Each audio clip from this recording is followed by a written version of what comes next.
नमस्कार दोस्तों, आपके माता पिता, गुरुदेव, भगवान और इष्ट देव सभी को मेरा प्रणाम। आज इस वीडियो में हम आपको तिलचौथ की कहानी सुनाएंगे। एक साहूकार साहूकारनी थे। वे दोनों बहुत कंजूस थे। वे दोनों दान, धर्म, पुण्य, व्रत, कथा कुछ भी नहीं करते थे। उनकी कोई संतान भी नहीं थी। एक दिन उनकी पड़ोसन माघ मास की चौथ की कहानी सुन रही थी। साहूकारनी ने उसे देख लिया तो उससे पूछा कि तुम ये क्या कर रही हो? तो पड़ोसन बोली, आज तिलचौथ का व्रत है, मैं तिलचौथ की कहानी सुन रही हूँ। यह सुनकर साहूकारनी ने इससे पूछा, इससे क्या होता है?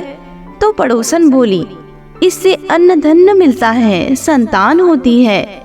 यह सुनकर साहूकारनी बोली, मेरे संतान नहीं है। यदि मेरी भी संतान होगी तो मैं 1.25 मन का तिलकुट्टे का भोग लगाऊंगी और चौथ का व्रत करूंगी।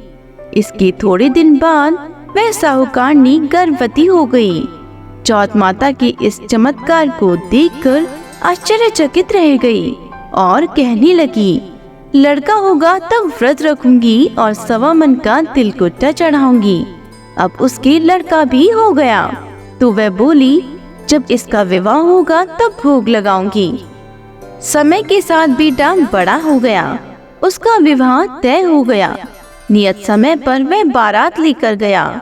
साहूकारनी का बेटा होने वाली पत्नी के साथ फेरे लेने वाला ही था कि चौथ माता ने सोचा, बेटा पैदा होने पर तिलकुट्टा चढ़ाने का भूला था।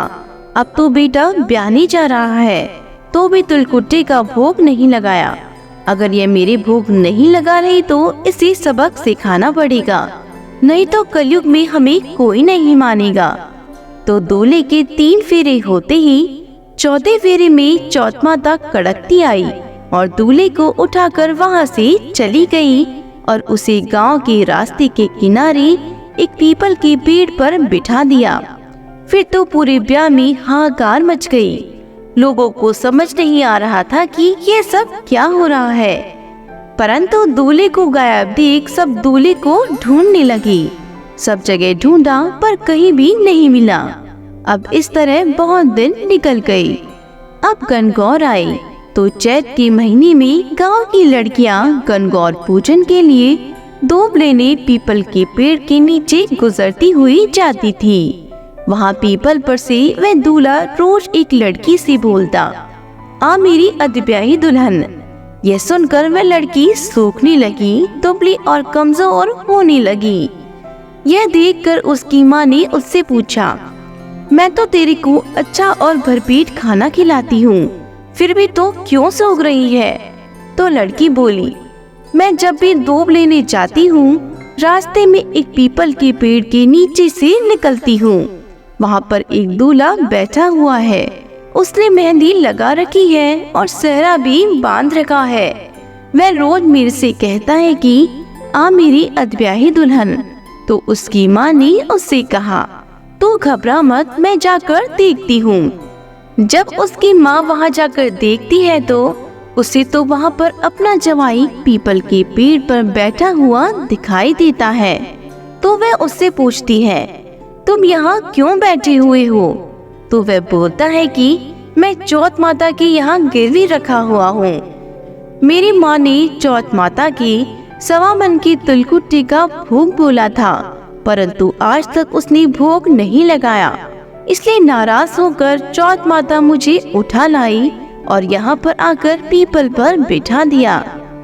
यह सुनते ही उसी वक्त लड़की की माँ दूल्हे की माँ के पास गई और सारी बात बताई। तो साहूकारनी बोली, हे चौथ माता, मेरा अपराध क्षमा करो, मुझे एक अवसर और दो। अगर मेरा बेटा आ जाएगा तो मैं 2.5 मन का तिलकुट्टे का भोग लगाऊंगी। छोरे की माँ ने भी 2.5 मन तिलकुट्टे का भोग बोला। दोनों माओं की अनुनय विनय सुनकर चौथ माता राजी हो गई। उन्होंने उस बेटे को फेरे में लाकर बिठा दिया और धूमधाम से उसका ब्याह हो गया।